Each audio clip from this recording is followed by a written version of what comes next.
I don't know when you're ready. I'm ready whenever you are.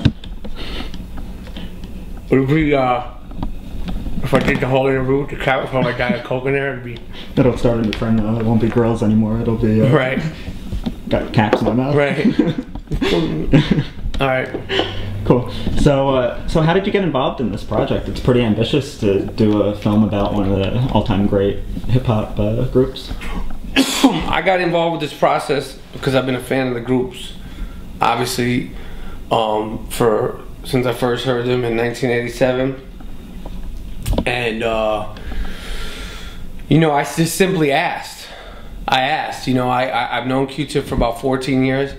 And I told him what I wanted to do, and he said, cool. And I asked the rest of the guys, and they all said, cool. And then that was it. It was really kind of, the getting started was the easiest thing.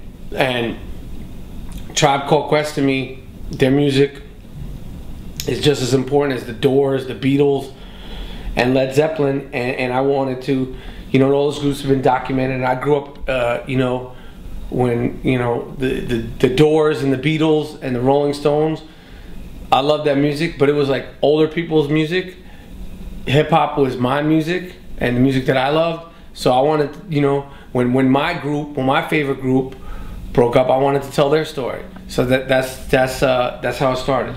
I met Q-Tip in New York. The first time I met Q-Tip, I just went up to him on the street and introduced myself. Yo, I was like, oh shit, there's Q-Tip. And just, yo, what's up? What's up? It really, you know, and he was walking down the street. I remember along West Broadway near Houston Street in New York City with a girl. Q-Tip was always with a girl because, you know, he's definitely popular with the ladies, and that was it. I mean, he was the icon then. You know, he was Q-Tip, and then since then, you know, we became friends, and you know, we have mutual friends in common, and you know, we live in New York, and we're not close friends, but we, you know, have had dinners, and you know, and hung out, and you know, met out, and I mean, I was never at Q-Tip's house or anything like that until I started shooting the movie, but we were cool. Like, yeah, I'm cool with him. That's my man. Yes. What's it like being white and making a film about an urban black you know, as far as like being white, about like that never crossed my mind. Like, you know, race and hip hop and you know, the perception of, I mean, like I say, like, you know, what's it like, you know, documentary filmmakers are journalists, you know, and storytellers come in all shapes and sizes, and you know, George Lucas was never, there's no place, you know, like Star Wars is fake, and you know, Steven Spielberg has never met any green monsters, and Martin Scorsese's you know, not an actual gangster. So you know, the white and this, I mean, like, you know, I wanted to tell their story. I knew that I was the right person to tell their story because I love the group. I grew up in New York City, sitting by the radio, you know, recording the radio, just like, you know, everybody else in New York City who loved hip hop, you know, did. So like the race thing was never like, that was like never even like a question of anything to me. You know, hip hop is for everybody. You know what I mean? And the vision and the dream when Africa Bambaataa was talking about it in 1970, whatever, was this is for everybody, and the vision has come true. Do you think radio or MTV had something to do with making it more mainstream and taking it? Yeah, I mean, of course, radio, you know, was the first thing, and then MTV, you know, took it to a whole other, you know, thing. But there was, you know, local New York programming like Video Music Box that was showing videos in New York City, you know, in the 80s before MTV did it, and but it was great that MTV did it, and you know, hip hop and what was going on in the 70s and 80s and the 90s, you know, informs popular culture today. You know, you see the very white T-Mobile girl standing next to the very white kid, and they're rapping, selling phones, and no one would bat an eye. And you know, Michelle Obama, you know, is dancing, you know, doing the Dougie with little kids, and no one bats an eye, because, you know, it would just be like if, you know, President Nixon's wife, you know, did the twist. Mm-hmm. You know, it's pop culture.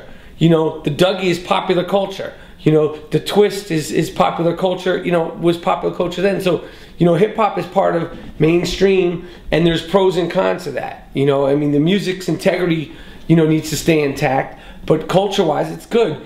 you know, it's good that little white kids, you know, see black kids, and it's good that black kids see white kids liking them and understanding them and appreciating them, and you know, it's good that everybody's together. It helps. Hip hop has definitely brought people together. So what's the plan with your film? It's coming out in theaters pretty soon? The film is coming out July 8th in New York and Los Angeles, and then it's opening, you know, in cities across the country all summer. You can find out about the movie at beatsrhymesandlifemovie.com.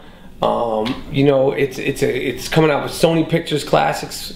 It's the same company that puts out, you know, Pedro Almodovar films and Woody Allen films, and I'm sure those guys are sitting around going, we're so happy to be a part of the same company that puts out Michael Rapaport films. I'm sure that Woody Allen is resting easy, just going, I finally made it. So, I mean, I think it's a big deal for, obviously it's a big deal for me, it's a humongous deal for the film, and it's a great thing for hip-hop. And I'm proud to have been a part of it, and I'm happy that Tribe Called Quest let me tell their story. Yeah, it's unreal. Was it hard to get a distributor like Sony Pictures or Sony Classics? You know, it wasn't that hard to get a distributor. I mean, they bought up the film at Sundance, as they do every year. You know, they gravitate towards certain things, and you know, for me, it's like, you know, being drafted by the Yankees. Mm-hmm. You know, Sony Pictures Classics is the best at doing it. You know, as far as, you know, these kinds of films, and it's just it's really good.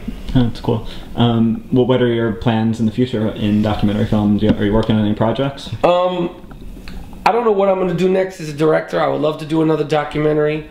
I would love to direct a narrative film. I don't know, or haven't set or zeroed in on any one thing yet. I'm trying to just continue to push Beats, Rhymes, and Life, The Travels of a Tribe Called Quest, and promote the movie.